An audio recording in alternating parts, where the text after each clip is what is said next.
खासदार नवनीत राणा येईल का? असं वाटतं राणांचं काम तुम्हाला? चांगलं काम आहे. नवनीत राणा त्या पुन्हा निवडून येऊ शकते का? Maybe I don't no.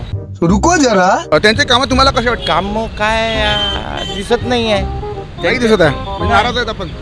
नाराज म्हणजे आय डोंट नो यार. अमरावतीमध्ये कोण निवडून येणार खासदार? अमरावती नव्हे तर संपूर्ण भारतामध्ये फक्त आणि फक्त एकच चेहरा आहे.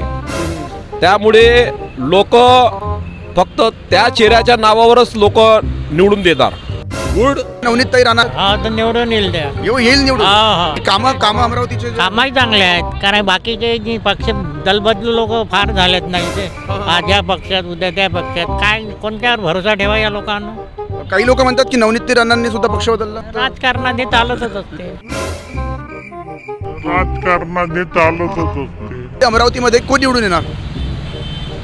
काय माहिती नाही झालं. अमरावतीच्या ज्या सध्याच्या खासदार आहेत नवनीत राणा त्या पुन्हा निवडून येतील की दुसरं कोणी? नाही, नवनीत राणाच येणार आहे. पब्लिक तर येऊन राहील त्यांच्या मागं. म्हणजे त्यांच्या सपोर्टमध्ये लोक आहेतच खूप पुष्कळ. आज तो जो चेहरा आहे त्या चेहऱ्याला त्यांनी जसं आपल्या संबोधनमध्ये आपल्या जिथे रॅली आहे रॅलीमध्ये फक्त एकच उच्चारण केलेलं आहे, अब की बार 400 के पार. तर त्या अनुषंगानेच आज अमरावती नव्हे महाराष्ट्र नव्हे तर संपूर्ण देशाचे लक्ष त्या 400 पारवर केंद्रित आहे. टाटा म्हणजे त्यांचं काम चांगलं वाटते तुम्हाला? कोणचं काम असं तुम्ही सांगू शकता याच्यापासून तुम्ही खुश आहे? सारेच काम चांगले त्याचे. सध्याची परिस्थिती अमरावतीची पाहून तुम्हाला काय वाटते? सगळ्यात जास्त लोकप्रियता कोणाची आहे? नवनीत राणांची आहे.